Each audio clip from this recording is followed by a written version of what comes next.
You sit down in front of your old VCR TV to watch the only thing that was ever good on the VCR, The Little Rascals. But as the static of your dinosaur of the entertainment industry TV clears, you find not Spanky giving you the classic Little Rascals wave, but instead a smiling pilot holding a small toy airplane. Good evening, folks. This is Pilot Joe Bob here to tell you about the dangers of traveling on America's newest and greatest form of transcontinental locomotion. You know what I'm talking about, the airliner.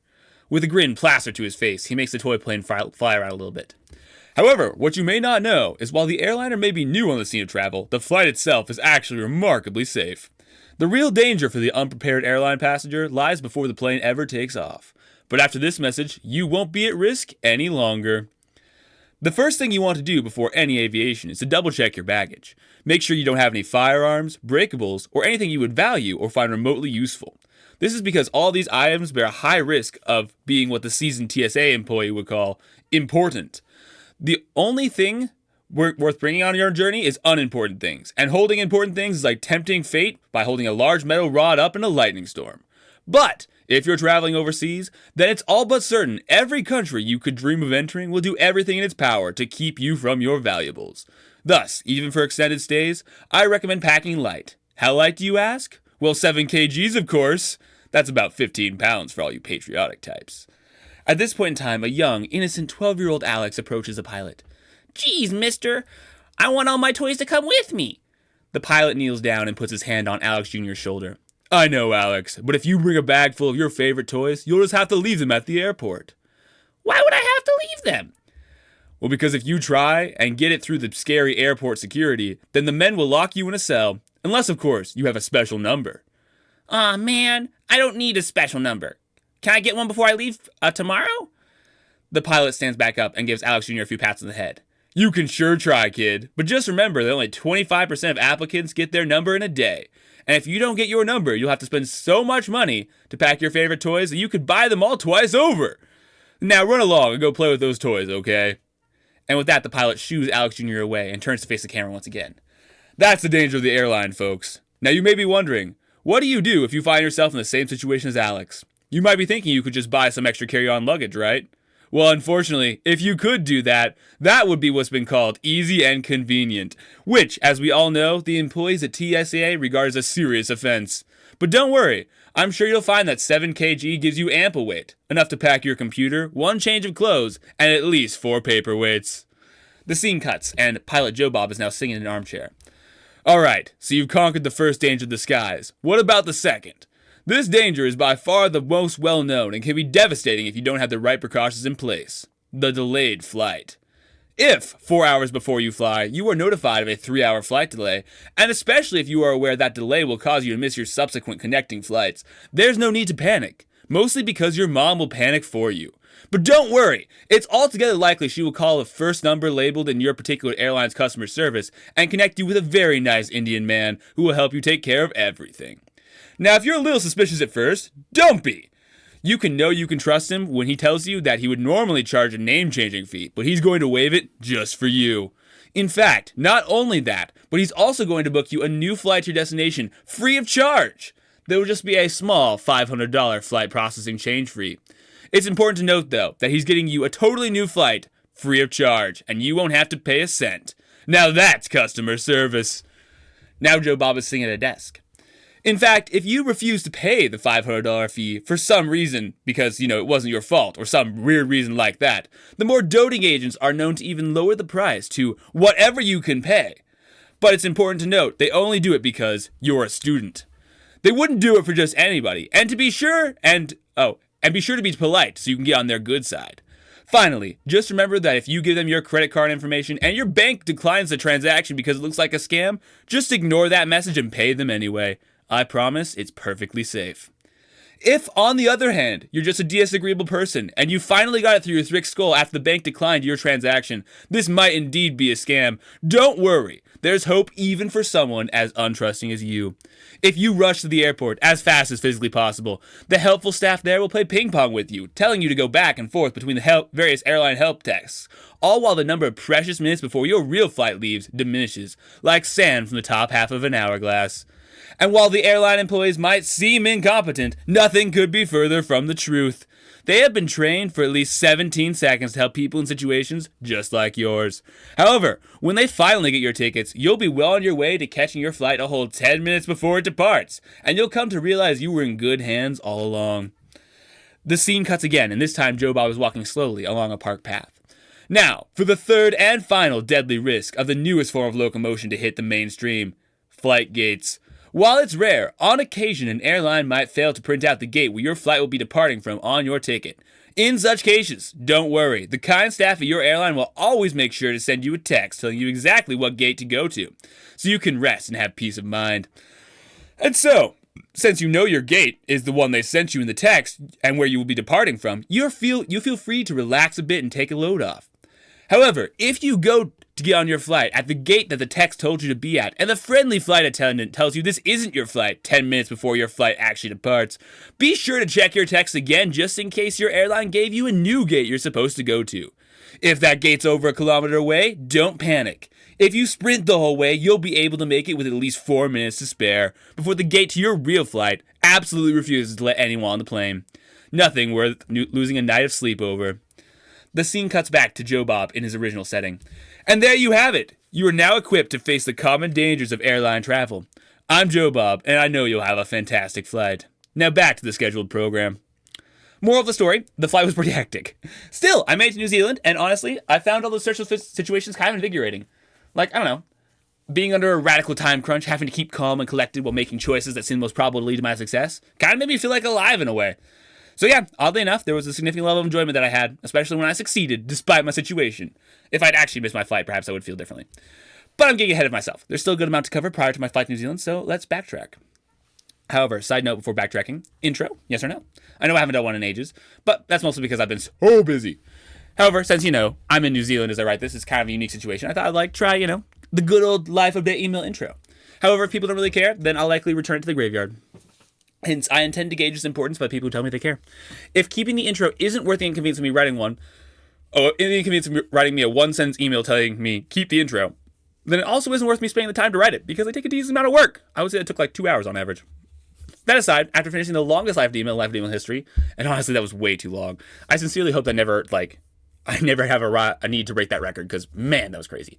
I then did some anime club gathering before going to Love and Sports Park for the usual Friday soccer. However, while we were there, we were approached by a high school club team, and the coach was like, you want to play against our team? And we're like, yeah, we'll give it a shot. And honestly, I can't remember the last time I played soccer that hard. I would say these guys were about on par or better than me, and they were definitely more fit than me. So going up against them was like pouring gasoline on my competitive spirit. I actually worked so hard, and we, lost. But I think we did way better than we should have. I think the really interesting thing for me was that, just seeing how my, opponents changed my play so drastically. In previous Friday soccer games, and even in games since, I've kind of played lazy soccer. I didn't run as much, I cared less about my positioning, I just, overall tried less. But when I fought these guys, it was, night and day how much my performance went up. I started playing the game like I used to play it back in high school, or at least closer to that kind of game. I started thinking about my positioning and, applying good defensive tactics and running a lot more. Don't get me wrong, I was still rusty, and regardless, my play improved drastically. I think there's a lot of truth to saying you might be surprised to find out just how much you live up or down to what you perceive as the expectations placed upon you. Or at least in my case, level of play you need to meet to be competitive. Anyway, it was great. I haven't been that physically tired in a year, so I'm pretty confident I gave myself some permanent lung damage, as the smoke from the Canadian fire was blowing over during that time, and it was really smoky. And given how hard I ran, I breathed a lot of it. However, thankfully, when I got home, Ben was kind enough to roll my legs out, so that saved me from unbearable soreness that would have followed. After a shower, I was just done, so I watched some anime before working on an AMV. However, probably because I didn't drink enough water when we played, I developed a pretty bad headache that evening, so I ended up just taking some Advil and trying to wait that out while taking a bath and watching some anime. After an hour of that, I went to bed. The next morning, I read some, watched a bit of anime, researched air conditioners for Mom and Dad for their rental, mind you, not our house, though it would be really nice to have AC in our house. I then hobbled around sore, but noticeably less sore than I should have been, given how hard I worked on account of, that's solid proof that you're rolling your muscles works pretty well. Then, that evening, Michael utilized the never-before-used public transportation in Colorado and arrived in Fort Collins. We went on a long walk, talked for something 3 hours in total, and we walked around where he used to live at CSU and just talked a lot. It was good, except the walk was killer on my exhausted legs. By the end of it, I think I strained or pulled something because my leg was in non-trivial pain. We then drove up with the cane to go stargazing, but once we got there, we realized we didn't really have time, so given how far away Denver was, we turned around and we began driving home. We talked a lot more on the way back, and overall it was good. The reason for the meetup is it's probably the last time Michael and I will see each other for years, so honestly, a little bit sad. We both awkwardly gave each other a hug as we parted ways. Watching two non-huggers hug is like watching two teens kiss for the first time. It could be like really sweet, but instead it's just so awkward it makes you want to die. I'm sure that's how it would look to anyone watching. Not that I've seen two teens kiss in real life, mind you, or that I recommend kissing. Just, I was going to say, well, a teen, but honestly, I'll just make that full stop. I'm not saying that Alex 2.0 is a non-hugger, because Alex 2.0 does do hugs, but that doesn't mean he's proficient at hugs, and it certainly doesn't mean he has expertise. I'm also not saying that all those things I'm not saying should be assumed. Nope. I'm also not saying there are all the things I'm not saying should never assume that nothing I say should be taken without exception. Clear? Good. This is why I hate apathetic theology. Just mysticism in general. Negative knowledge sucks. Okay, I then drove back from Denver and could not find a restaurant for the life of me. Like, every place was just locked after midnight, so I may or may not have ended up peeing in the bushes at a jank place where my Korean said I'd be mugged rose beyond trivial levels. Then, once I safely made it home, after, of course, fantasizing about all the heroic ways I would have effortlessly defended myself against attackers had they tried to mug me, I then went to sleep. That night, I kind of felt sick, but not significantly sick, so I woke up at like 4 in the morning because my leg hurt so bad, the cause being the aforementioned strained muscle, so that really sucked. I mean, waking up because of pain in general just really sucks. I then slept fitfully until my alarm notified me I had to go to church, so I obeyed. Once there, I attended lunch and played some Magic, and then went to Neo and Sydney's as house for the typical Star Wars campaign, and that went well. However, right after that, post Neo and my King Super shopping run, I did a one-shot with Sean and Kira, and it was during that one-shot I started feeling significantly more sick. Like, I started blowing my nose a lot, and I was, like, thinking that once I left the one-shot, I was just going to go home. I probably infected everyone, too, so sorry about that. Anyway, despite feeling sick, it was a good time. I played a bard that would best be described as flamboyant, and Sean and Kira loved it, probably because they'd only see me as serious, because they only ever see me at ratio. So seeing me act that way was just 100% defying their expectations. Once it ended at sometime near 12, I, at this point, definitely feeling sick, went home and took a bath, watched some anime, and then went to sleep the next morning, to wake up the next morning. Oh, at 1 in the morning, I see. I then fitfully fell asleep until about noon, after which I spent the rest of the day playing Minecraft and listening to Tim McGrew's lectures, also taking notes. I did, however, take breaks to eat food, also take an occasional anime bath. Then, around 9:30 in the evening, I gave up on being productive and just watched anime till midnight. At that point, I was starting to feel better, but I still wasn't able to sleep until like 2. The next day was basically a repeat of the one day before. I just played Minecraft listening to Tim's lectures and taking notes, and I woke up at noon. Once again, breaking my productivity for food. However, that evening, I also did help Grace with math for an hour and a half, and then I finished the day out by watching 2 hours of anime. The next morning, I was feeling mostly better. I just had a bad cough. After that, I woke up at 11:30 and just read and took notes before watching a bit of anime, and mostly spending the whole day reading until evening. However, once evening hit, Grace asked me to help her study for her math final, and I begrudgingly agreed, but gosh, that was way too much work. I sat with her and intermittently helped her for at least 4 hours, maybe 5. It was actually so long. Once we finally got her through all her review work, I got to watch some anime and then did some research on how to make better mid-journey images. And I also tried to get a store started for my AI-generated art. However, I just checked and I've gotten like 2 new likes and still 0 purchases. So I think I'm going to call that a flop. Honestly, I don't understand quite why. Like, if you look at it, the art I've generated looks fantastic. Like, I'd be tempted to buy a poster for myself because I think it looks super cool. But maybe my taste in scenery just aren't what the public like. Perhaps I need to, take more pics with an anime girl in them because that's done a lot better with the others. Still, I would rather have scenic pics personally, unless the anime girl is, one that from an anime. Because I'm not really interested in having some, random anime wolf girl on my wall. But whatever. If you're interested in seeing what I mean, feel free to check out the Dead Store. If you want to know how to make images like the ones I have up there, I can give you some good tips and tricks as I've been learning a thing or two about mid-journey. It's still sad, though. I've been trying to find someone to utilize my ahead-of-the-curve knowledge of AI to make some passive income, and it seems like art was pretty promising, but I guess not. Still, at least I tried. That was about all I did that day. The next day, I woke up at 10 and read for ages, so much reading. I also talked to my bro about a particular thing, but to state what it was would give away his big surprise before it's the appropriate point in time, so I'll reserve that. I then finished the 500 or so page book I was working through, and spent the rest of the evening talking with Katie and Liam over Minecraft, and then losing to Liam yet again in an anime quiz. The following day, I began to work on the paper I intended to write summarizing the most important parts of McGrew's work. Honestly though, I worked on that for 3 hours and I only finished the preliminaries. I then cleaned my basement and listened to Tim talk more about stuff, before working for another hour or so on my paper until I was interrupted by Jonathan, his wife, and my Aunt Amber and Uncle Doug, as well as Morgan and Uncle Dusty, all arriving. We played a bit of spikeball, had some so-so conversations. I did chainmail while people talked, and we also did a bit of volleyball, but that was pretty lackluster. Still, it was good to see them again. After they left, I watched some One Punch Man, I think it's a family, and I found a new anime, since I finished my old one before I went to bed. The next day, started off by returning an extra copy of a book I bought. See, about a year or so ago, I bought this book and read it through, so I knew that, at least at some point, I had owned a physical copy. But still, after looking over my entire bookshelf twice, I couldn't find it, so I just figured, I must have loaned it out, or had it returned, or lost or something. Thus, naturally, I bought another copy. But as I was doing Minecraft with Liam and Katie, I casually glanced up from where I was sitting, and there it was! However, what made it so ironic, and therefore worth mentioning, was the book's title. See, I'll show you the picture on my bookshelf, and I'm confident you'll see the irony. So yeah, that's pretty funny, honestly. The book is very aptly named. The title of the book is Hidden in Plain View. So I'd just like to state that I also strongly disagree with MacArthur, and that the fact that he's on my bookshelf does not indicate my current taste in books. Just want to make that clear, telling you that see like Lee Strobel, and I'll assume that means I approve of him.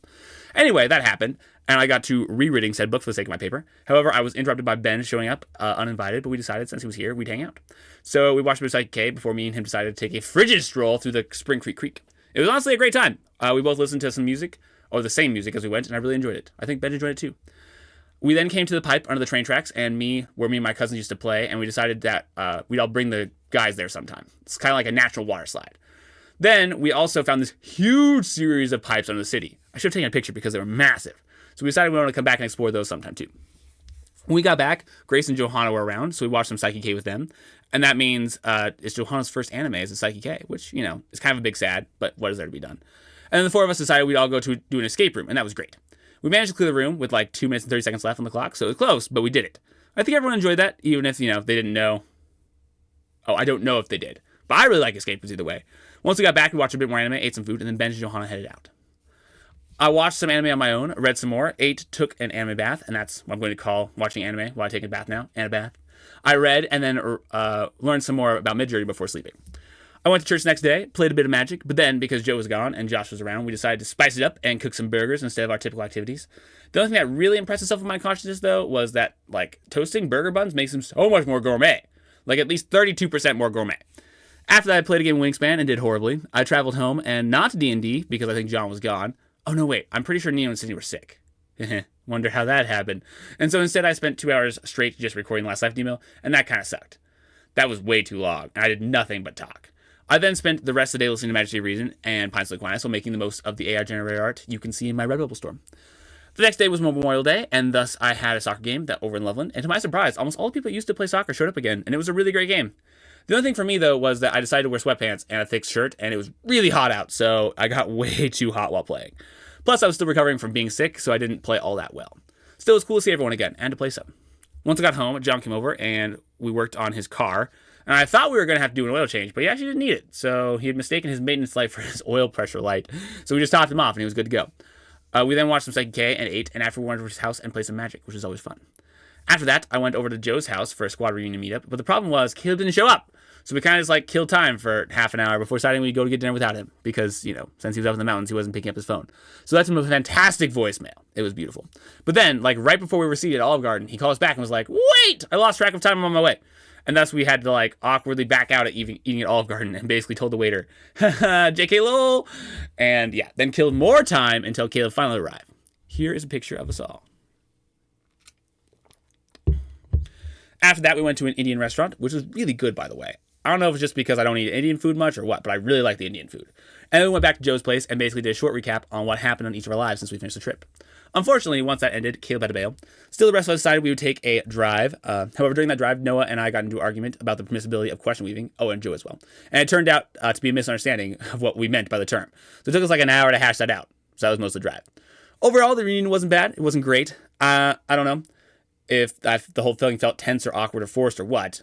I don't think any of those words are quite right. But it definitely didn't feel right. It felt a little bit off in some way, at least to me. It's not the same as the squad interactions we had at the start of the trip. But I suppose it's just how life goes, right? People, circumstances, relationships, they all change. Nothing really just stands still and waits for you. You either change with it or you get left behind. I'm not saying that's what happened in the squad per se, at least not fully, but it has begun, and you can tell. I know this is a jump forward a bit, but, I came to the realization, and it hit me when I was back in New Zealand, I visited my old school. Since I was here last, they moved entire buildings, built this state-of-the-art new faculty system, and almost all the old teachers have rotated out. In fact, the only teacher I still recognize was Mr. Beek, but even when I said hi, she didn't even remember me. And I mean, okay, I get you've been a teacher for years, and I was only your student for a year, but still, I was a pretty unique case. I was your prize pupil. I won the best student of the English award for the whole grade, and heck, I have an American accent. So I feel like you should have remembered me, but nope, nothing. And then, as soon as she'd given us the minimal amount of acknowledgement she had to be socially acceptable, she got right back to work and just ignored Jordan and I. So yeah, anyway, the point is, it's kind of rough to see how the school had moved on without me. Not only had all the teachers I either know left or forgotten me, but the school's building themselves had moved on. And I know it's not like HGS was made just for me, but it was just such a monumental part of my life. It kind of felt stunning to see how insignificant I was to it. So yeah, the moral of the story is, change can be sad, but what can you do? Anyway, the next day I upscaled and uploaded all the images I had previously made to Redbull. I then ate before going over to the Myers house, where Sam had organized a time for me to...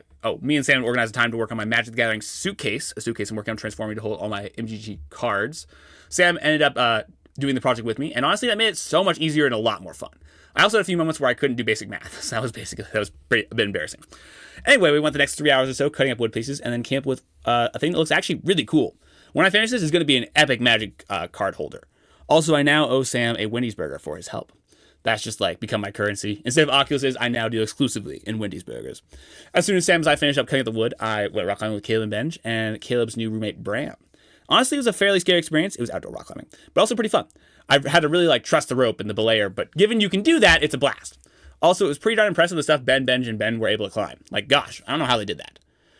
Ben had to head out early from that, and, since I didn't have a ride otherwise, and because, I wanted to do typical night Tuesday things as well, I decided to catch a ride back with him. I then joined him for some Tuesday night buffet and Magic before calling it a night.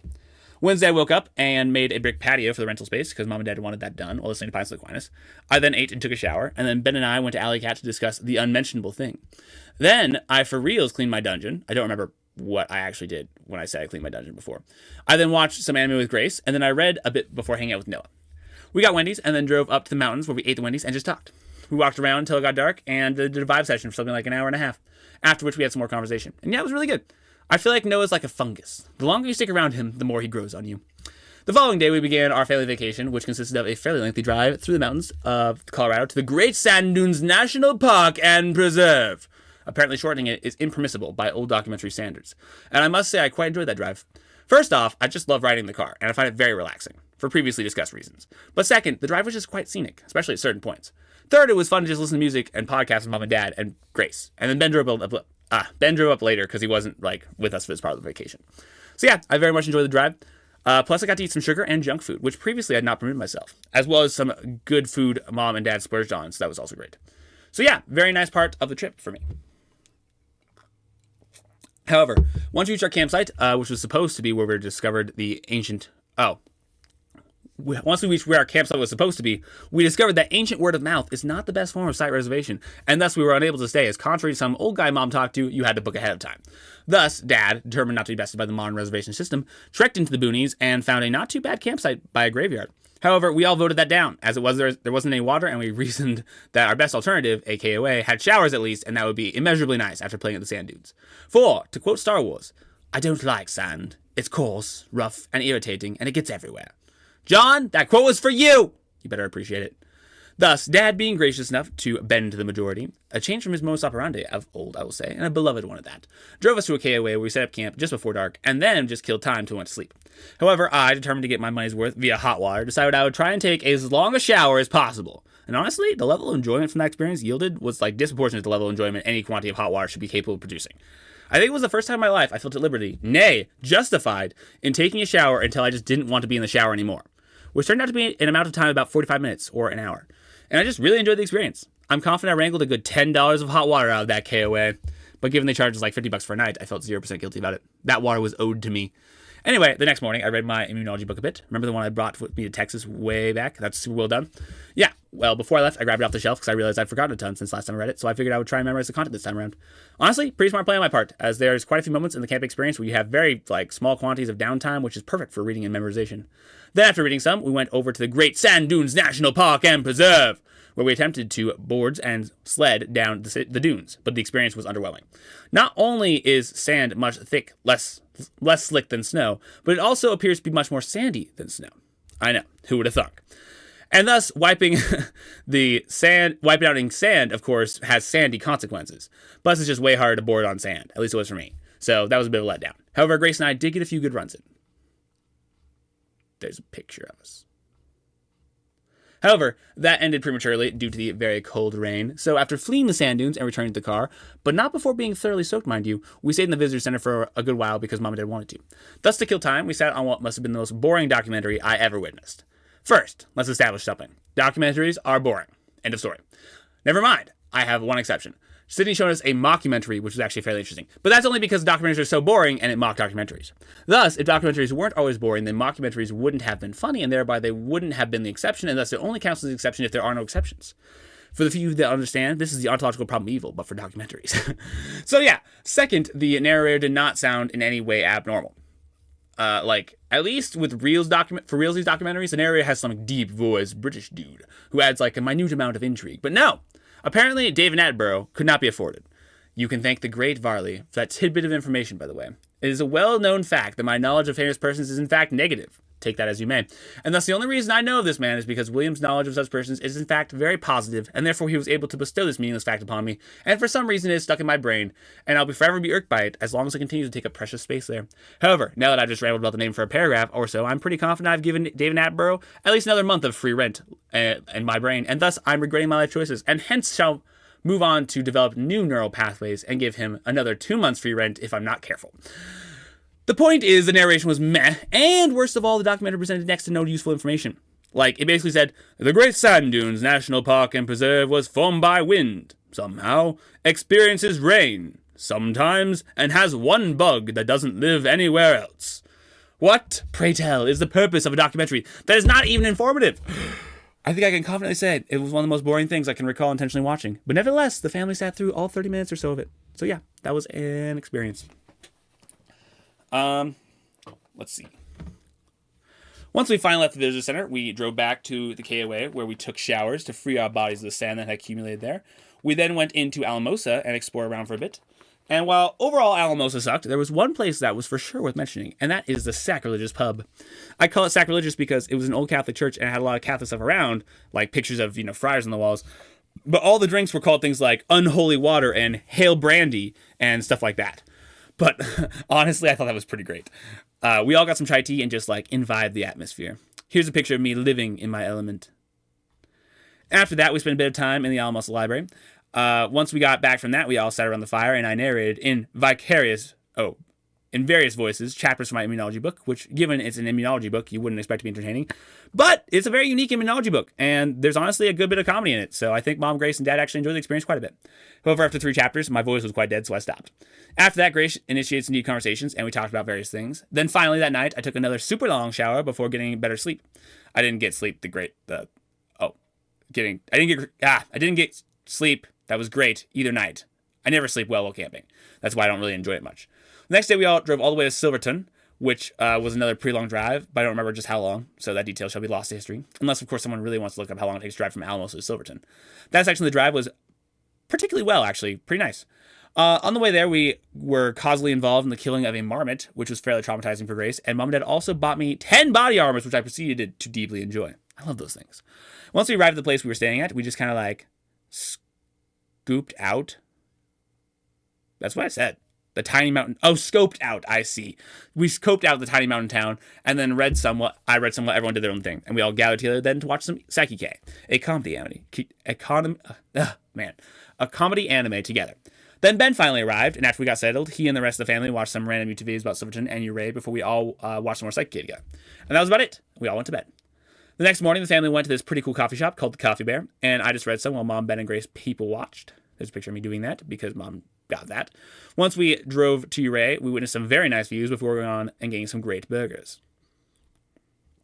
After that, we just wandered around. Ben and I played some foosball, and I won. And then I read my book at the place where we stopped. Once we got to the Box Canyon, which was basically just a canyon with a big waterfall in it, and it was fairly cool, there was a dead beaver, which was equally notable. On our way back, I got to share my peaceful place with the family while discussing or witnessing some very good views, so I quite enjoyed that, but I'm not sure the rest of them did. Then, before we went home, Ben decided he wanted to check out some mines, and so we climbed up the mountainside and twilight and returned in the dark. Unfortunately, both mines were sealed up, though. Then once we got back to the house, we watched some more Saiki-K as a family. I finished my immunology book for the second time, and this time I'm pretty sure I've got most of it locked in. I've been able to recall quite a bit of it, even though it's been a month. And that's how that night ended. The next day we drove to Telluride, but Mom, Ben, and Grace and I stopped at this non-Telluride town so that Dad and Ben could go to this further non-Telluride town to get new tires because Ben's tires were seriously abused. The wire was showing kind of level bald. Crazy, he actually made up the whole canyon without instant.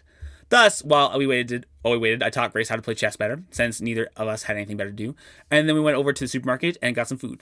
Once Dad and Ben returned via Mom and Dad's car, because they left Ben's car at the tire place, we proceeded to drive into Telluride and just wander around a bit. However, I must say, Telluride is really nice. Definitely a lot nicer than Uray in my opinion. Plus, having gondolas that take you to the supermarket is very cool.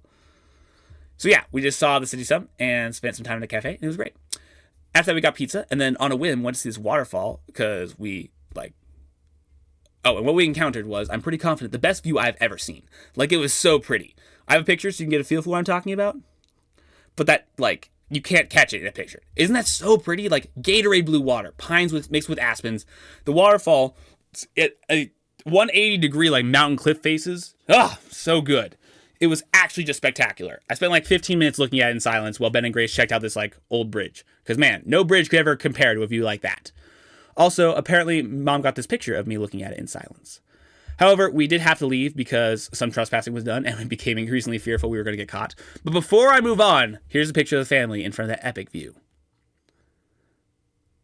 After that, we drove home, watched a bit of Psyche K before Ben gave Mom and Dad a huge gift, the aforementioned unmentionable thing, which was insanely generous, though I'm not sure I'm at liberty to disclose the quantity as he's not going to be inflating his view of wealth amongst the public. But let me say, I have never seen so much cash in all my life. But, you know, my previous record was $500, so not saying all that much. But yeah, that was, with that massive gift, the night was concluded. The next day, we went back to the Coffee Bear in the morning. I played a dad in a game of chess, though the game was cut short because we figured we had to leave an hour earlier than we thought we did.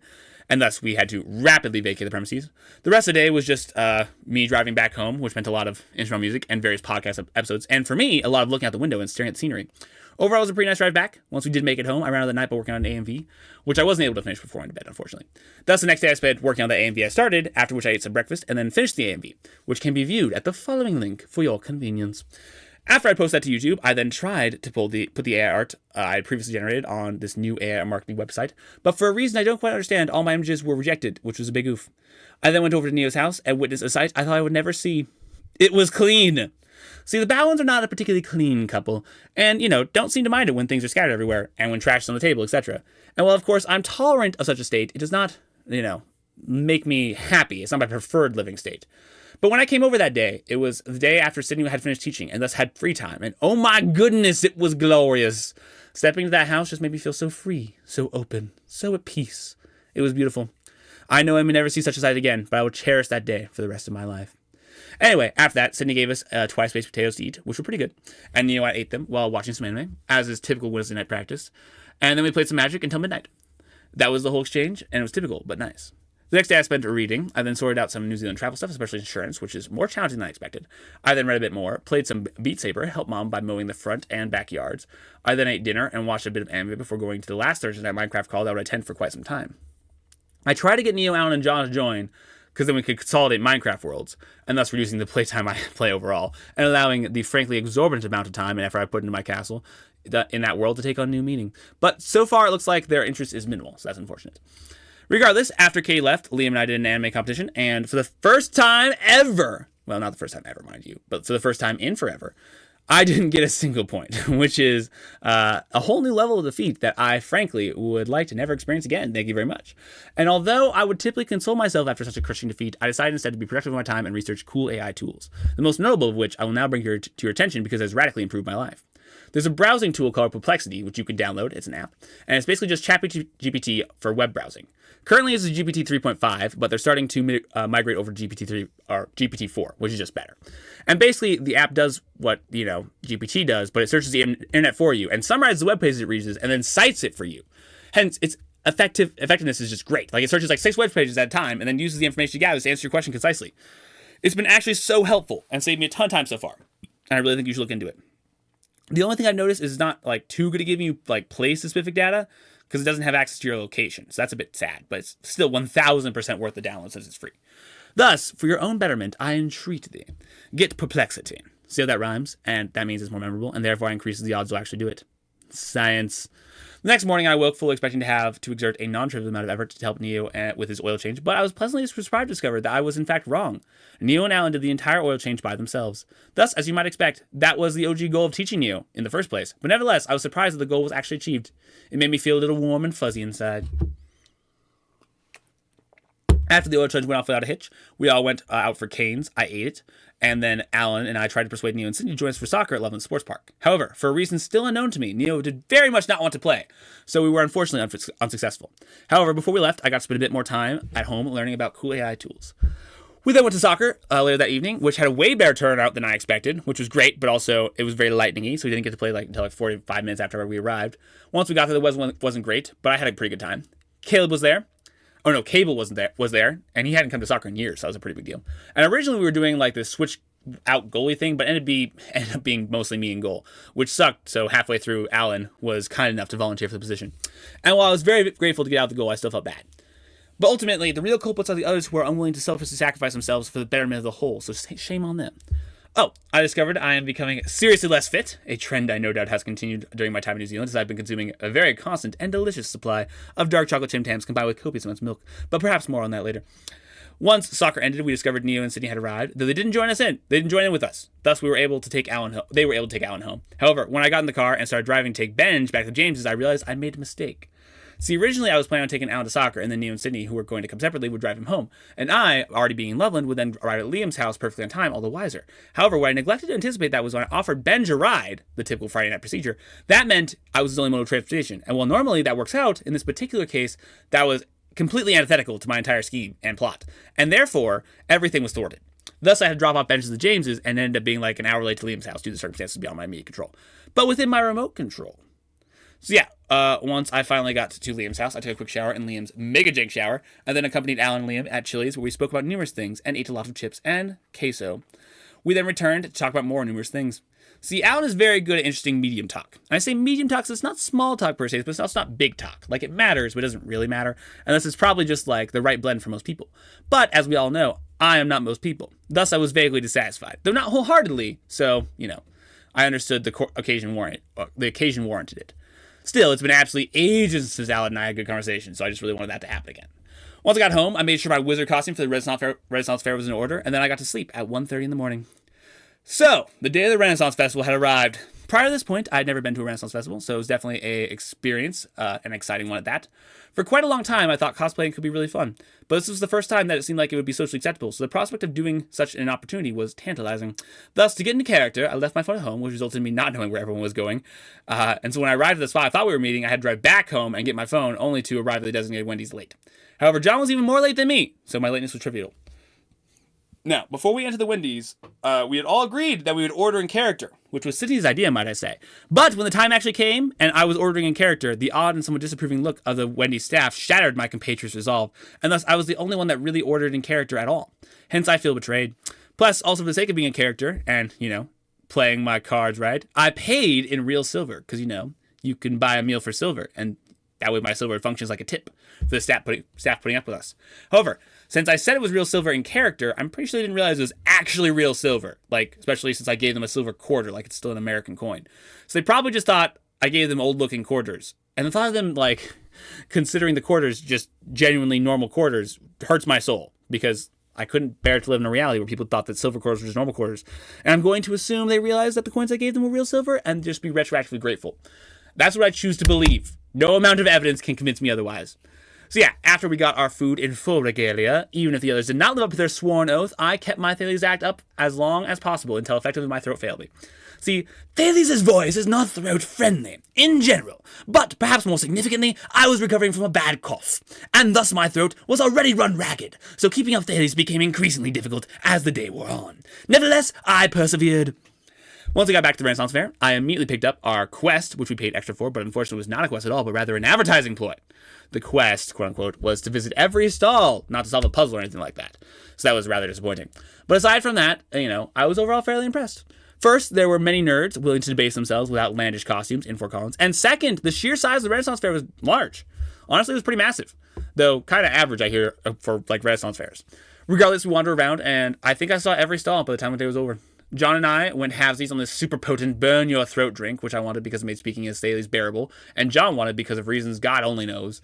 And yeah, there was jousting, and this is there's this for real fighting, which is probably a fairly accurate rendition of medieval warfare. Absolute chaos with a lot of hatchets. That was honestly probably the coolest thing we saw because all these guys had plate armor and thick fabric covering the creases, so there was no holding back whatsoever in that fight. Stabbing wasn't allowed, but basically any other form of attack was. And so people just wailed on each other with real axes and just making absolutely brutal attacks. It was honestly pretty crazy. Pretty much just unbridled violence, kept permissible by ungodly amounts of armor. I would really like to try that sometime. So yeah, overall, it was a good time. Something I'm glad I experienced, but not something I would like to go to every week. Also, my feet did get significantly sore because the boots with heels wore on me. By the end of it, we were all pretty exhausted. But before I move on, some great pictures. These are courtesy of City, by the way. I figured bringing my portal to the great mind would pull me out of character. Picture, picture, picture, picture, picture, picture. Also, I'm salty about his last picture. How did John get the smartest sign? Once we got back, since this whole event was something of a going away party for me, I decided that we would all watch Bubble, an anime movie, for our parting activity, and everyone thought it was pretty good. Then, once I got home, I watched some Blue Lock with Mom before finishing off my night gathering anime clips for AMVs and listening to a new podcast called What God Is Not, which is a podcast where a Byzantine Catholic nun and priest talk about stuff, so that's fairly interesting. They're both fairly charismatic individuals, so they're fun to listen to, and I figure, since they're effectively Orthodox, this will help me understand the other side of the traditional Catholic faiths, or the Christian faiths. The next day I went to Southgate. Only Noah was there, though, as the Myers and the James were up at the Great Sand Dunes, which was pretty funny since my family was just there. Noah and I played a bit of Magic before leaving at about the usual time, at which I got time for more clip gathering for AMVs. I then reconverged with Noah for an escape room, and we actually did pretty well, completing it in about 2 minutes or so to spare. After that, good time, I then went home where Mom made salmon because she knows I love salmon, and we ate it and we watched Blue Lock before I spontaneously decided to attend Young Adults because they invited me. However, I departed amongst probably the heaviest rain I've ever seen in Colorado. Like, it was raining very hard. I just kept going, so effectively everything was flooded. However, I was still able to traverse the roads fairly well until it came time to exit the interstate, at which point things did not go so well. See, the interstates around Fort Collins and Windsor have been under construction ever since, I came back to the States. And while granted the construction has progressed, it's doing so very slowly. But beside the point. The point is that one of the off-ramps, since the road was under construction, was surrounded on both sides with those concrete barrier things, which kept the water from flowing off the side of the road. Hence, as I entered the off-ramp, it was like I entered a mini river. But of course, I did not realize this was problematic until I got in a good way in and I couldn't turn around. So I figured it would be impermissible to back down the interstate, so I was just like, well, looks like we're going through. And so I just floored it and plowed through. However, the water actually got so deep, it lifted up my car off the ground. And while I was able to keep my momentum and push it through because of the momentum I built up, it quickly became clear that my actions were not without consequences. As I reached the top of the overpass and began to turn, my car just straight up died. All my dash lights lit up, and every system in my car, or not lit up, all my dash lights stopped being lit, and every system in my car just stopped working. They actually all did light up. However, being quick to think that I am, I realized if I could just make it to the Costco parking lot, then I could let my car sit there overnight, and I wouldn't have to hire a tow truck. Thus, fueled by gravity and without power steering, I was able to barely navigate my car to the Costco parking lot before losing momentum. I even got parked in a parking space right. So, my little anti-tow truck stunt aside, I paid dearly for my choices, and now was stranded amongst the pouring rain. Thus, I rang up Noah, who had communicated the invite to me, to Young Adults in the first place, and he graciously came to pick me up and took me to Young Adults, leaving the Phoenix, once again, dead in a parking lot. So yeah, I arrived at Young Adults, trying not to seem as crestfallen as I felt, and I joined a game of Wingspan, which was eventually cut short by Noah having to leave, and seeing as he was my ride, consequently me having to leave. However, I will say that game was going very well for me, so who knows, if I had stayed, I probably would have won. Regardless, on the way back to my house, we were passing where my car was parked, and so Noah, kind of like a Hail Mary, I was like, okay, can you pull over? And he pulled over next to my deceased Phoenix on the off chance it would start. But to my amazement, it actually did. I kid you not, despite losing all function hours before, when turning the key, it started up just fine. So I was actually so surprised. I was sure I was going to have to do some maximally expensive time-consuming repair, but nope, it was totally fine. So yeah, that was a massive godsend, especially since I was leaving for New Zealand in a few days. And yeah, I drove it home with no problems. Who knows? Maybe my car figured it was about time to live up to its name and revive itself instead of having me perform surgery on it every time to bring it back to life. Once I got home, I kind of let the reality that my car was fine sink in. I took an anabath to try and unwind, and that was definitely a stressful experience for me. The next day felt like, and basically just was, me stalling. I bought a few things I needed, quote unquote, and then basically just built magic decks to pass the time. Other than that, I listened to a lot of What God Is Not podcast episodes. However, it was at 2 a.m. That I had a Kronk moment and woke up and realized I need to get my visa to get my baggage through Sydney. So I worked on applying with that until 4. And then, of course, I didn't get great sleep. Probably a total of 4 hours. Since I was now stressed, since it was 4 a.m. And then, thinking that was as far as flight complications would go, I tried to relax the next day. And I went to my last minute dental appointment where thankfully told me the pain I was experiencing was from me grinding my teeth, which checks out. And then I just spent the next few hours putting everything where I was supposed to go in my suitcase back in its proper place. And then basically watching some anime until I need to leave for my flight.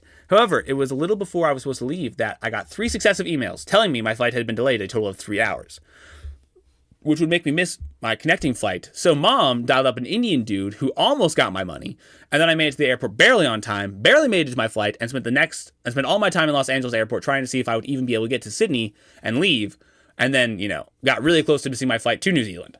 I'm just breezing through this part because I covered it in the drama at the intro.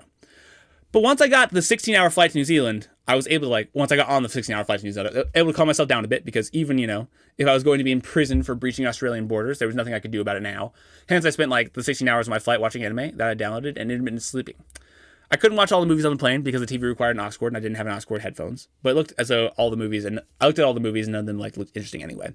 So I didn't really think I missed out. However, the anime I started was fairly good, so that worked out. The really big goof was for that flight that the guy who sat next to me in the middle seat. I have never seen anyone fall asleep so soundly in my life, or quickly. Like this dude, he's 19 or something. He would literally fall fast asleep in a minute flat. I woke him up so he could tell the flight attendant what food he wanted. And of course, he opened the food to eat it, and then proceeded to fall asleep with his forehead in the open food container. Honestly, this man has a talent. The problem for me is that he was very much preferred to fall asleep on me. And while I didn't have to worry about waking him up when I moved, my shoulder, whatever. But my shoulder served as a cushion for at least half the time we were in the air. And it's not like I horribly minded, but the thing that bugged me is he didn't gesture at an apology or an excuse. He was just assumed I'd be cool with him sleeping on my shoulder or my lap. But then again, he was obviously very tired, so I didn't really hold it over him. So yeah, that was basically my 16-hour flight to New Zealand. I got somewhere between 3 and 4 hours of intermittent and restless sleep. And then I basically finished a 25 episode soccer anime. And that was about it. Once I got to Sydney, I asked 4 different people how I could get my boarding pass printed, and they pointed me to the desk at my departure ticket, which was, in fact, able to print my boarding pass. That was a relief. Other than that, I just listened to anime songs and waited. I then rode on what seemed, by comparison, a very short flight. It was 4 hours, over to New Zealand, at which point I made it through customs and saw Bo again for the first time. After a bit of awkward conversation, and my first New Zealand Big Mac, which are actually so good, I must say. They're so much better than American Big Macs, and I can't tell you why. We then got on a more significant topic and had a good conversation for a few hours on the drive back to his house. Once I got there, I basically gave everyone my new phone number and email, and then I went to sleep because I was very tired. The next morning, I got a lot of texts, so I spent an hour or so replying to all of them, and then I drove with Bo all the way to Cambridge to pick up Ben's car, which actually was pretty nice. So far, it has no issues whatsoever, which is fantastic. I then drove said car with trepidation to the warehouse, where I proceeded to buy clothes, since, I was only able to bring one pair over. And then after that, Bo found this highly rated fish and chips place, which gave us copious amounts of fish and chips, which is a dish I have missed very dearly since my time here.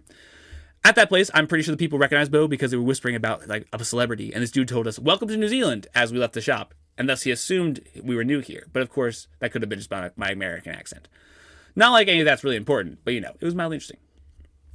We then drove both cars back, hiked around on the mountain behind Tearoa, which was honestly really cool with the trails. Plus, we did a bit of off-trailing, which I especially enjoyed. And then we found our way back in time to make it to our hot spring soak appointment, where we got this private room in this barrel of water. And when you hopped in, it flowed over the sides and stuff, and it was very cool. I don't know why water flowing over the sides of a barrel made the experience so cool to me, but it totally enhanced the experience by a significant margin. So yeah, we just chilled in that barrel for 45 minutes and talked, and it was really nice.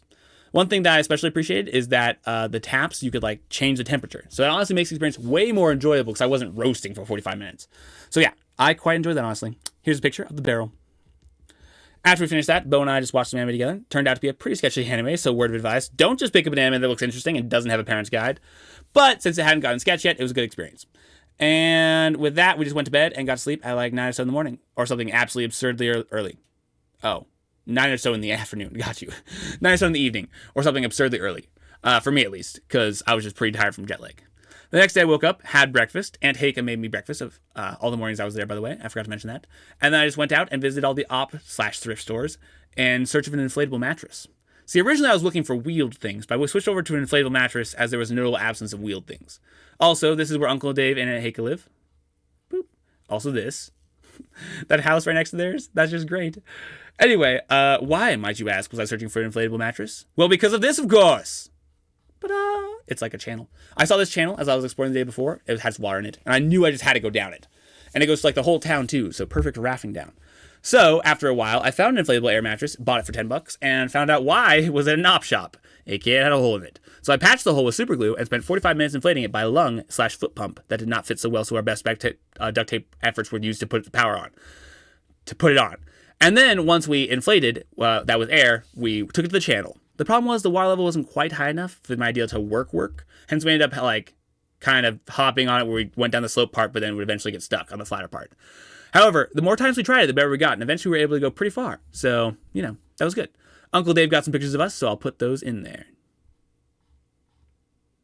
Boop.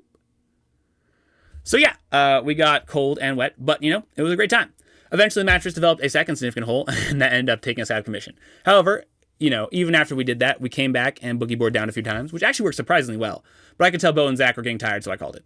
Overall, worthwhile and memorable experience. Once we finished that, we stopped by the house before going to the nearby hot springs pools, which were very nice. While there, I basically talked to Zach about anime and how he's a fellow weeb. Once we got back, we had dinner, and then I challenged Zach and Bo to an anime quiz, and I smoked them. It was such thorough domination, it wasn't even fun. And then, since our anime turned out to be sketch, we watched this garbage 3-hour-long anime movie, which was also just trash. I get it was supposed to be part of an anime series, but even if we had fully understood what was going on, I still think it would have been trash, because it was horribly made. Most boring anime movie yet. And with that disappointment, the night ended.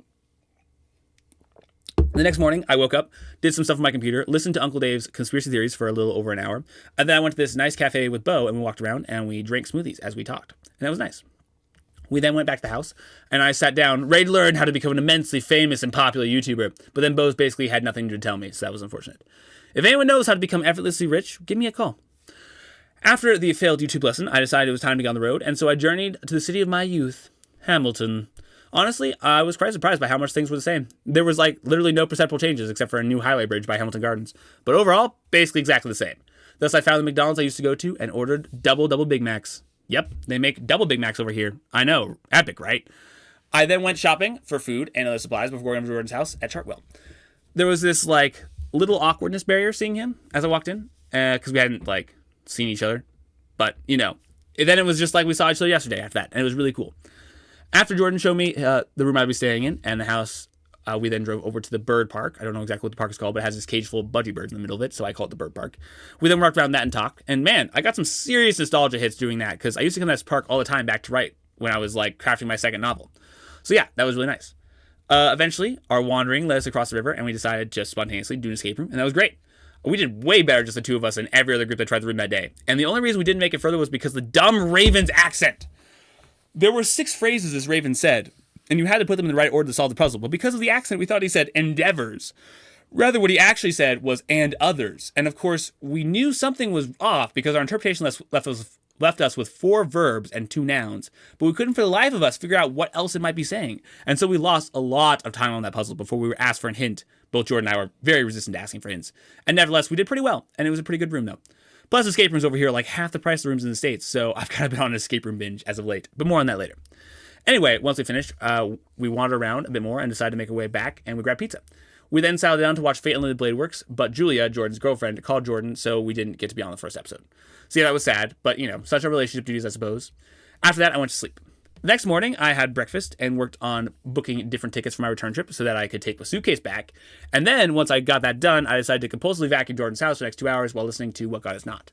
See, I discovered that the one form of mess that really gets under my skin is copious amounts of dirt on the floor, particularly when you're in bare feet. It's just the way your foot gets coated in dirt that really bugs me. So I figured if I'm going to live here for the next week, it's worthwhile to vacuum. So that's what I did. And from then on, the house was all good. After that, I decided to walk around Chartwell Mall, and because I recognized the mall from 5 years ago, I tried to find William or my cousin's old house, but I wasn't able to find it. Though I was right that they lived near there.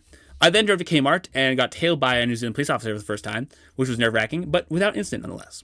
Then, after I purchased some the rest of my clothes that I needed, I then walked around all my old trails on the outside of the Hamilton Gardens. It was fantastic. I was actually so blessed to live I was actually so blessed to live next to that fantastic place for so long. Just so nice. Here are a few pictures as I walked. Picture, picture, picture. Lots of pictures. I love that face. That's great. Actually, just such a lovely place. Oh, also, I saw my old house, so here's a picture of that as well. Lots of good memories are stored in that property. Oh, man, those were really good days. Once I finished all my nostalging and my feet were tired, I headed back to Jordan's house and ate some Tim Tams with milk while watching Avatar 2 with Jordan and his roommate Josh. And while the movie was meh, the Tim Tams were fantastic, and basically ever since then, I've been consuming them at a steady rate of 1 or 2 per day. Because you know what they say, 2 Tim Tams a day keeps a doctor on speed dial.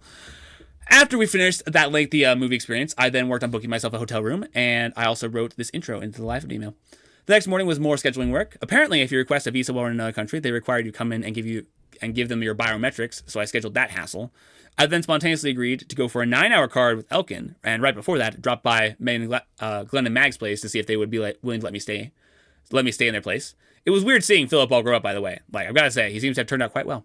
there's always the risk, being the only child that you become out spoiled. But honestly, it seems like Mags have done a good job because Philip seemed like an interesting young man, and I'd be down to get to know him. So yeah, that was cool. After about 30 minutes, Elkan showed up, and we got on the road. He's got like long rock hair, like rock star guitar hair, but otherwise he's basically the same.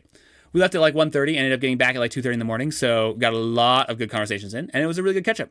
Some of that time we spent loading the payload on the trailer, which in this case was the gutted corpse of an old car with all of his guts in boxes. Here I have a picture. And honestly, I think Elkan's kind of crazy for taking on a project like this, but it's going to be so much work. But if he can do it, it'll be pretty cool for sure. So yeah, on the way back, we drove a bit slower, but we eventually did make it back. And after managing to get everything off the trailer in the middle of the night, I finally got to bed at 3. Which, remember, I had been going to bed at 10 up to this point, so I was super tired by 3. We decided it'd be best for me to sleep over at Elkan's place, and since that was so late, I just crashed in some girl's room, and that was it. The next morning, Elkan's family gave me pancakes, and I got to talk to everyone briefly. Elkan then took me back in his car, which is the Miata, which is the first time I've ever ridden a convertible, and that was epic. Elkan also let me blast my music, even though he hated it, so I appreciated his sacrifice. Once I got back to Jordan's place, I took a walk down one of my old running trails, and I swear, Hamilton River is just so cool. I mean, look at this trail. Oh. And this is just normal. So beautiful. Once I returned from that, Jordan was off work, so we went and played some giant chess at the Chartwell Mall, which of course I won. We then played half-size golf, which of course Jordan won. However, I did have this epic hit from like 15 yards away that went straight in on the very last hole. Thus, that awesome last play made losing tolerable. I also call it like half-size golf because it's not golf, but it's not mini golf either. It's like right in between. After we finished up, Jordan and I went to visit our old school, and man, it's changed a lot. I already spoke about this at the start of the email, so I won't dwell on it, but it was kind of depressing to just see how much it moved on. Like, here's some pictures of what it looks like right now. T-Bach has been like completely removed, and there's this like, and that's really weird because that's where I spent most of my time. Like most of my classes were in T-Block. So yeah, after that shocking experience, I then had dinner with Jordan and Julia, hosted by Julia, and that went decently. Julia seemed really nervous and stressed out at the start, but she got, better as the night progressed. Overall, it was an average experience. Nothing like really eventful happened. The next day, I slept in for like 14 hours because I had to catch up on the sleep I lost. I then worked on this live email, did another escape room with Jordan, and we did worse on that one, but still well. However, the guy allowed us extra time so we could finish the room, and while normally that'd be great, in this particular instance, I had Taylor's birthday to attend directly after the escape room, so it didn't work out well at all. And as a result, I wasn't able to give Jordan a ride home like we had planned, which was a big sad. Still, he was a chat about it and found his way home. He wasn't even salty. I then got to see the first again for the first time in years, and it was cool. Michael is way too tall, but Taylor is still shorter than me, so at least that's comforting. We got a Mongolian grill at basically Hoo Hot in New Zealand, and it was good. Turns out, squid is not too bad. While we ate, we just talked about what happened since we hadn't seen each other in ages, and it was really good to see them again. And honestly, it was hardly awkward. After a few minutes, it was almost like I never left. After dinner, I gave Taylor his birthday present and decided to take him out for bowling and pool, partially because it was his birthday, but mostly because I just wanted to know what his inner life was and how he's developing. Taylor then proceeded to smoke me at bowling, at which point I became more intent on beating him than discovering his inner life. And then I proceeded to beat him at pool, despite his self-proclaimed mastery. From there, we drove back to his house so he could get home in time to go to bed at a reasonable hour. Instead of going to bed, though, we ended up playing table tennis, and then Michael basically took the paddle from him and started playing me. Michael's not too bad, honestly. Almost as good as I am left-handed. After a few games, Mr. Firth popped in and told us to wrap it up, so we did, and went home and went to sleep. The next morning, my computer was completely unresponsive. It died with a capital D, so I started trying to figure out what must be wrong with it. However, before I got all that far, my scheduled time to reconnect with Joel Bartram came around, so I drove over to his place, and there was definitely some awkwardness in that meetup. Honestly, it did not dissipate until we started playing Call of Duty and having philosophical conversations while murdering zombies. Apparently, that's just Joel's happy place. So yeah, after that, it was pretty good. We also played like 6 games of chess, and I beat Joel every time, so I liked that. See, over here, there's no Benj or Michael or Ethan to challenge my chess superiority. It feels good to be on top again. After that, Joel and some of his mates went to go play basketball. I stopped by Macca's and grabbed my usual double Big Macs before going over to Miter 10 and getting a screwdriver set, among other things, so that when I got back home, I was able to unscrew my computer and see if I could fix the issue. Unfortunately, my attempts at easy diagnosis were bunk, and I did not have my multimeter, so that's about as far as I got, given the current scenario, so yeah, that sucked. Still, after killing a bit more time, Joel called me back over to his place to face off against a guy who he considered better than him at chess. Though honestly, I thought Joel was definitely better, and I crushed him. But then Joel got serious, and I don't know, but somehow he actually destroyed me for just one game. Like, I made a huge error, and it led to an inevitable checkmate. So, like, either he's hiding his true power, or he got lucky. I would like to believe it's the latter. Yep, and that's how the day ended. The next morning I woke up, ate some crumpets, and then spent like an hour trying to find and open a computer repair shop that would look at my computer. Eventually I found one, but they charged me like $40. It was going to be 60, but I argued them down. I hate mechanics. Just to do what I would have done with my multimeter. Still, even though it was objectively a waste of money, I didn't really have any other options as the scenario stood. So when they figured out it wasn't a simple fix, I left them with it and went over to the first house, from which point I carpooled Taylor to his place, to this place called The Lounge, which is basically just a bunch of gravity-powered go-kart runs. Here, let me show if I can see if I can get you a picture. Doop. Honestly, that was a ton of fun. They didn't have any restrictions on how fast you could go, and ramming into people was totally like socially acceptable, so it was just a great time. However, one guy, Caden, who since I last saw him has gotten a lot taller and apparently into competitive bike racing, just smoked us every time. I don't know what he was doing differently, but it totally worked. It was very annoying. But other than him, we all were fairly evenly matched, so it was a pretty good time. Definitely want to go back someday. We got to the back to the first house just in time for us to make it to dinner with the Voosloos, or for me to make it with the Voosloos, the Stefan's family, and that was also really good. First off, Weehan makes great homemade pizza, but second, I got to explain to the whole family why the reasons for thinking Catholics were unsaved were bad. Overall, it was a pretty respectful conversation, and I think I handled myself well, but at times it felt like a mob debate. I don't think I convinced any of them, but I'm hopeful that I showed them that Catholicism is something they should look into more. Regardless, I like talking about that kind of stuff, so even if no progress was made, I had a decent time. Oh, and Stefan has a girlfriend now. That was a surprise, but she seemed really cool, honestly, so I think he's chosen well. Other than that, basically everything was the same. It was cool to catch up well on Stefan's and Weehan's lives, and just see how they've grown, and just really glad they had me over. We talked till like 1 a.m. or something before I left and went to bed. The next day I slept in, but once I did get up, I tried to find a cheap computer repair option and stumbled upon this do-it-yourself guy named Dennis. And honestly, I wasn't going to, go with him, but he kind of smooth-talked me into it. Still, mostly I had him do the job because I hate corporations and mechanics, and at least the DIY mechanic is better than a commercialized one. So as soon as I got that sorted out, I cleaned up my room, paid Jordan my rent, and left for William's house, which was like 5 minutes away. Here's a picture of the room I was staying at Jordan's house. See the violet evergarden stick on the door? That was the memento of my presence. Seeing William again for the first time was definitely the most natural meetup I've had so far. It had like negative awkwardness, which means it just was so not awkward, it was just like super welcoming. Pretty soon after I arrived, I went out in an attempt to mail my computer to Auckland so the repair guy could fix it, but unfortunately the post offices were closed, so we returned, having accomplished nothing. Then William spontaneously called up some guys, including Mark Linton, which was epic to see again, and we played a game of 3v3 Ultimate Frisbee, which was pretty intense. I was probably the worst player there, but only because everyone there came from like either the New Zealand national team or had played for ages. Still, I wouldn't say I was useless, just not quite competitive. Also, William raced me twice, so we could just see who was faster. But both times he started before the counter dude said go. Like the counter would be like 3, 2, 1, and then William would start running. Like a whole second before he said go. The second time, the guy counting caught us off guard. Caught onto this, and so just didn't say go. But William hadn't realized, and so we already false started and was like 3 meters out. Like he was like 3, 2, 1, and then William ran. And he's like, I didn't say go. But even after being totally called out, he still started early. I don't think it was intentional, but it was frustrating nonetheless. So yeah, he beat me in both those races, but later when I told the guy to not count off and just say go, I won. So either way, whoever's actually faster, we have very similar speed, and we're both very fast sprinters. Anyway, I played a lot of Ultimate Frisbee and had a good time. I then ate dinner with the Varleys, after which I called Ben, just because he wanted to call earlier, and I had a spare minute. After that, the family and I gathered together to watch Lego Masters, which was basically just the Great British Baking Show, but with Lego, which of course is way better. I then ate raspberry-filled Tim Tams of milk as that went down. Then, after that, I introduced William to the vibe session, and he really enjoyed it. At this point, and this point here brings me to the meta point about William that's just worth saying. So far, William is the only person I know that naturally shares the same values as me. It's not like we have the same beliefs on everything, though to a large extent I'm sure that does contribute, but rather he just like appreciates the value in the same things I see, and like he sees the value.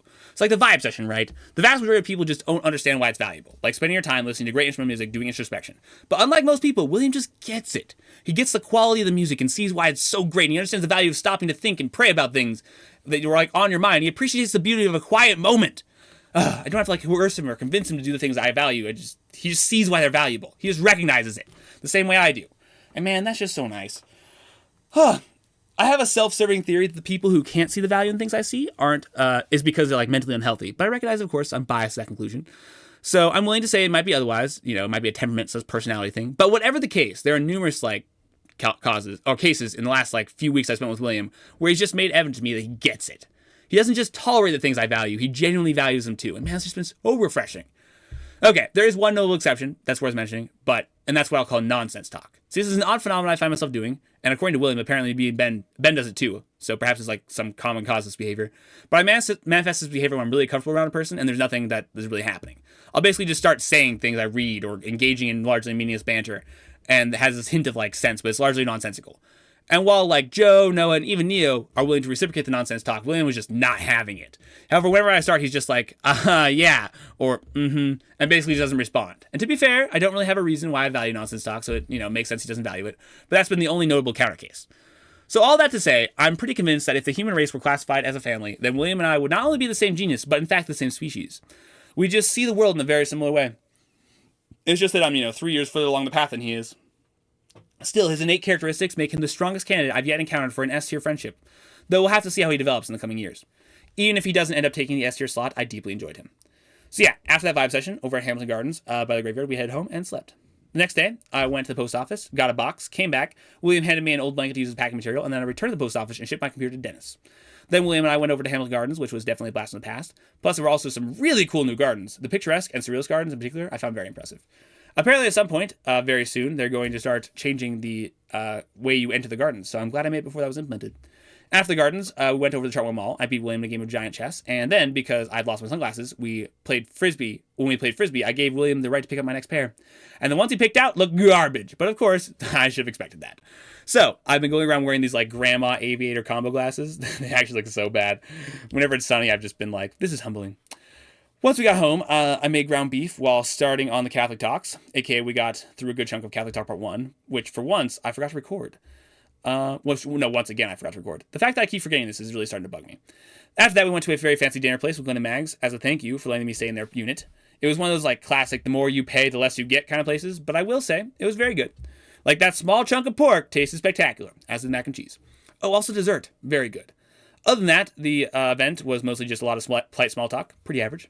Once we got back to William's house, I played Matthew in a game of queenless chess and lost, though I did make up 5 points in the process, so I didn't do too bad. Then William and I spent the rest of the night going through the Catholic Talk, and also me recapping some of the stuff we'd previously gone over so we could write it down.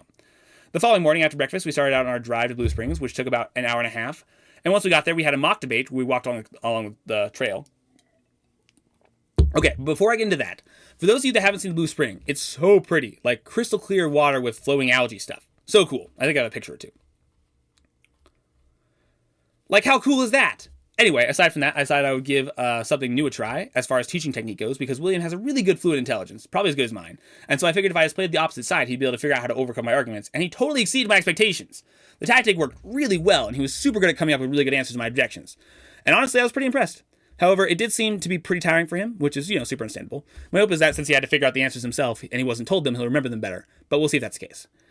As we finished the Blue Spring walk, William expressed his mental fatigue, so I had him tell me health things, and all the stuff he told me was basically useless. And then once we made it back to the car, I took him to Wendy's to try and give him a bacon pub burger, but they don't have it, which is so sad. New Zealand Wendy's doesn't have the greatest burger in existence. After that massive disappointment, we just drove and listened to music. I showed him all of Lotta, which was great, and then we reached Kerosene Creek, which was really cool. See, Kerosene Creek is just an entire mini river that's all hot spring, which was just such a unique experience. Unfortunately, it's been raining a lot, so the water was only a little above lukewarm, but on the upside, the waterfall was massive and super strong. William kept trying to get me to stand up in this spot right below the falls, but I actually couldn't because the current was so strong. I did eventually make it up there, but it was only after, I kid you not, an hour and a half, no, half an hour trying. It was very cool. I do think I want to go back there sometime while I'm here. On the way back home, we talked some more, then we listened to a Pints of Aquinas episode, and that was our journey. Back at his house, we basically ended the night with a bit more Catholic talk, and then I watched some anime with Liam while he did homework. No, I watched anime while Liam did homework. It turns out that night that Liam didn't do homework, but instead slept till 3 watching alone. Thus, the next day got a slow start, as he slept in for ages. However, during that time, I did find an anime I liked, so that was really cool. Once he was finally up, we went over to Micah's house, and William did sprint training. With William, and we did sprint training. And he basically just taught us how to sprint properly. I think that may have actually made me a bit faster, and perhaps why I beat William at the race at the end of it. But regardless, I think that was useful. After that, William taught us boxing, and that ended up just being more like William punching us until we believed he was good at boxing. He has such an unfair advantage with his height and arm span, though, because he can just reach you, and you can't reach him, so that sucks. Thus, it wasn't very helpful, but it happened. I would someday be interested in learning how to box, though. Once we got back, I played some chess, and I won, and then we left for this go-one walk called the Hakaradas, which is very cool. Here's the best picture I have, and it doesn't show even a tenth of the actual number of glowworms. But, that's what they would have looked like. So yeah, that was very fancy. There was this one place where there was just this little waterfall and these 5 or so meter high rock faces and just 180 degrees. And they were just covered in glowworms, though particularly on the left side. And that was the coolest spot, I think. I really would like to go to do a sleepover in that spot. Once we got back, we basically did nothing meaningful whatsoever. And then we went to sleep. The next day, William and I went over to Mark's house, which was nostalgic since we have a lot of good memories from that time there. While I was there, I gave the abbreviated Catholic Talk Part 1, and then started on Catholic Talk Part 2, but didn't get very far. However, eventually we got to talking about the meta theories of learning and belief making. I think that had a much bigger impact for both Mark and William, since it didn't seem like they ever thought about that before. Overall, it was good to see just Mark again, and basically he's the same when I left, and that's really nice. But also surprising, too. We cut that time a bit short because we agreed to go see Across the Spider-Verse with some of William's flatmates, and we barely made it on time because we had hit some serious traffic. Like, we stayed in one spot for nearly 20 minutes. And the movie was pretty good, though it was only really like half a movie, so there is that. Afterward, we decided to play a game of giant chess in the mall, but I 100% blundered tonight, which ended up costing us the game, so I felt pretty bad about that. But since it was a game of hand-brain chess, not normal chess. From there, we parted ways with QQ, since I have no idea how that's spelled. I'm just going to pronounce it, or spell it the way it's pronounced, and Peter. And those are the two that watched the movie with us, and just came home for dinner with the Varley family. However, this dinner was special because it was a ton of family banter, and I absolutely loved it. I'm not sure if the family just became comfortable with me, or this was just like a special night, but there were stories and roasts all around, and everyone but William's mom got into it, and it was absolutely so hilarious and super entertaining. And they all have British accents, mind you, so that made it just so much better. Honestly, I would watch that over the Spider-Man movie 9 times out of 10. After dinner, we all played chess on chess.com until most people went to bed, and then I convinced William to watch an anime movie with me, and he really liked it, which makes sense because it's objectively very good. And that's how the day ended. The next morning, William and I drove to Auckland. On the way there, we had a bit of a conversation about free will, but mostly listened to instrumental music. Once we made it to the city, we stopped by William's flat, dropped off our stuff, and then we went downtown so I could get my biometric collections done for my Australian visa. I must say, this is probably the sketchiest driving I've ever done. Like, imagine Denver driving, but your car has 6 or less inches on each side. It was so narrow, and I felt super confident I was going to sideswipe someone. But I didn't, so yay. So yeah, that was very sketchy. I made it through without instant, found some overpriced parking, and got through my appointment without a hitch. And I just got word that I got the visa. While I was doing my appointment, William did a bit of grocery shopping and also got us fish and chips. But the only thing was that the fish and chips were pretty expensive for the portions, so we actually, didn't get that much food. So that was a bit of a downer. Still, good fish. After eating the fish, we began the moment I've been waiting for, a rewatch of Violet Evergarden. As you may recall, Violet Evergarden is my favorite anime. Honestly, probably just my favorite show/movie, period. And this is because it's just objectively a masterpiece. Look at this. That's a picture. Okay, that turned out a little bit weird, but I'm on a retiring crunch, so I don't have my computer, so I can't fix it. So there you go, you get the point. I hadn't watched Violet Evergarden in like a year, right? And so I've been saving this rewatch for a meaningful moment. And man, I forgot just how stinking good it is. That show is the actual best. Rewatching it only further entrenched me in that position. We got through the first 7 episodes or so, including the special episode, because that honestly makes the show way better and more coherent, and then ate some food before we settled down to watch the rest. And man, especially the second half of the episodes, Violet Evergarden hits hard. Unfortunately, I did not cry, so according to Alan, I still lack a soul, but my eyes got very moist at the end of the Playwright's arc. So well done. If you can't tell, I think everyone should watch Violet Evergarden. So yeah, we watched it through, and it was absolutely fantastic, even better than I remembered it being. And yep, pure fire and fairy dust. William also really liked it. He was wavering between an 8 or a 9, but ended up giving it a 9. And while it isn't the 10 it deserves, William makes a good point that, for something to be a 10, it has to really impact you in a way that's unique to you. It isn't really manufacturable to hit everyone like that. So 9 is kind of the best you can get on an objective scale. I think that's a reasonable thought. So yeah, after we talked about the show, and William had some interesting philosophical thoughts on that, and with that we went to bed. The next morning I woke up and just stalled till William got back from his ultimate Frisbee tryouts, which is why I plan to get my biometrics collected when I did, as William needed to come back to Auckland anyway. And I just watched some anime while I waited. We then went to downtown Auckland and picked up some really low-quality fish and chips and ate at the Auckland Botanic Gardens. We had planned to walk through them, but it was raining, so that plan kind of died. On the way back, William napped, and I sang Gravehaven songs at the top of my lungs, and honestly, I disproportionately enjoyed that experience. I used to listen to Gravehavens a lot when I lived over here, but I haven't listened to them much since, so it was both nostalgic, and they have some really good songs. Once we came back, I played some chess with William. I think you can guess the outcome. And then William invited a bunch of old school friends over for some games. And while I didn't know most of them, since, they were a few grades below me while I was at HCS, I did know Ollie, and so it was awesome to see him again.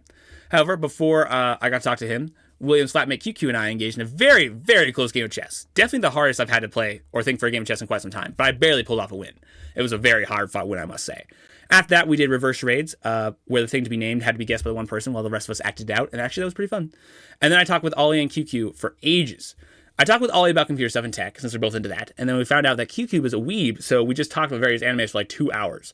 I know I didn't intend this when I got into anime, but honestly becoming a weeb has opened a lot of doors socially. It's surprising how many people watch anime avidly, and how it's a pretty significant connecting point. That's all I have to say, for the day, and that was basically it.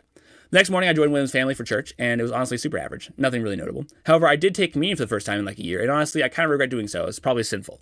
But, the church is fairly reformed, so I felt extra peer pressure to conform. Plus, I didn't want to have to explain my whole position to everybody. But still, I should have stood by my principles, even despite the pressure. For everyone who doesn't know, I've become absolutely convinced of the real presence in the Eucharist, and I've been avoiding taking communion at churches that teaches purely symbolic, as I think that's the memorial doctrine runs the risk of not respecting the sacred tradition that Christ established. And I really don't want to get sick or die, per Corinthians. And to be honest, I kind of hope that God would punish me for taking communion in what I believe to not be an unworthy manner when I gave in to peer pressure. At least I'd feel sick or something that would prove the words of Paul were still relevant, and that, I was doing the right thing and not taking communion. But unfortunately, I felt totally fine. Kind of funny to say that, right? Unfortunately, God didn't afflict me with serious illness. Oh, I have cancer now. Anyway, for my wrongdoing. But still, I think you get what I meant. That's interesting. I didn't make that connection until I got cancer after I did that. It's just, probably not a thing. Anyway, not something I'm proud of, and, maybe a moral failing on my part. Anyway, after the service, I caught up with Hayden, who I hadn't seen in ages. I then helped with the Varleys do work on their yard for around 2.5 hours before starting a game of Risk with Matthew and William. Midway through that game, I drove all the way to Taya Road to have this fancy dinner with Uncle Dave and Aunt Heika and my distant relevant Lika, who just finished her DTS with YWAM, and that was interesting. Lika had some fairly crazy adventures, and it was cool to hear her thoughts about them. After dinner, I had a makeshift plan to hang the next day that was formed with her, and then I drove back to Hamilton and returned to finish the game of Risk, only to lose desperately and be salty. The next day was the first day I had the Varleys over to the Varleys' house to myself. See, originally I'd planned to leave their house and go to the Ark on Saturday, but it happened that they had to leave for a 4-day trip and needed someone to watch their cat, so I figured I might as well stay the 4 days, and ended up doing that. I woke up at 1 in the afternoon, so not much happened for me. Well, before I went over to Center Place Mall and met up with Bo and Lika. We killed some time, got Macca's, until Lika's friend Sarah arrived, and then we played some mini golf, and I got absolutely destroyed. And then we did this submarine escape room, which was tons of fun. It was Bo's first escape room, so I was excited for him vicariously. And it was just a good escape room, too. Plus, we all worked pretty well as a team, and we got done with 28 minutes to spare. Then, as a reward for winning the escape room, we won a prize of 30 minutes free arcade games, since the escape room place and arcade were connected. So we did that, and Bo and I faced off a bunch of different times, and it was pretty fun. After that, the guys and girls split up, and Bo and I walked around and talked about some stuff, as well as bought a few snacks from Countdown, while the girls finished their girl talk. And that was it. I drove home, ate some food, watched some anime, and then worked some on this life of Dana before wrapping up and watching some science YouTube videos. Next morning, I woke up at 1 again and almost locked myself out of the house, as the deadbolt thing, which is not exactly a deadbolt, but it's basically a deadbolt, on the front door automatically locks when you close it. And a gust of wind blew it closed just as I stepped outside to greet the day. It was one of those moments where it's you have a half a second before the outcome occurs and you realize what's happening. You're just I stepped out, stretched, and said, such a beautiful day. Only to then think, was that door slowly closing? And then to realize, I'm going to be locked out, aren't I? Only then to hear the door slam closed. To make another Emperor's New Groove reference, the moment felt equivalent to when they're on the log and Cusco's sharp rocks at the bottom. Pasha, probably. Cusco, bring it on. However, perhaps because I had resigned myself to my fate decided to smile on me because, every door and window was locked. It just so happened I had cracked the bedroom window after I got up that morning. And thus I was able to get back in, and from that point on, left the back door unlocked just in case. I then drove to the mall, particularly Countdown.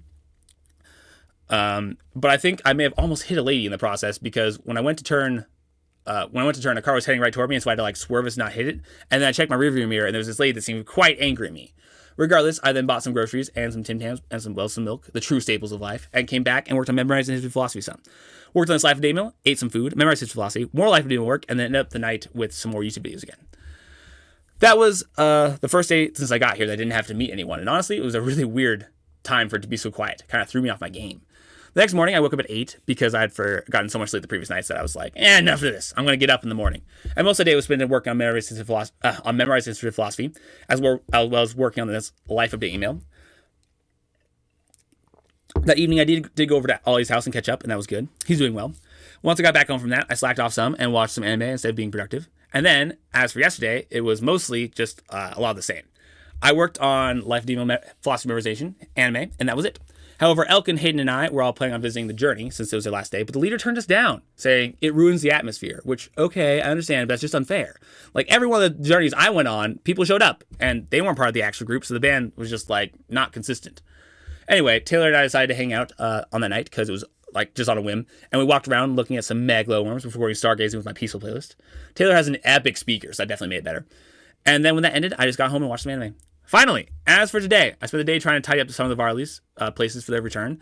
I also tried to finish this email because my computer is still being repaired, and thus, once I leave the Varley's house, I won't have access to a computer anymore. And I really hate typing long life updates on my phone. So I'm trying to push through and finish before they get back. And yeah, that's about it. Despite my best efforts to get on top of this email sooner, it has still exceeded 20,000 words, so sorry about that. But I did try, okay? It's just a lot of stuff happened, so I want to try to make sure I got it all in.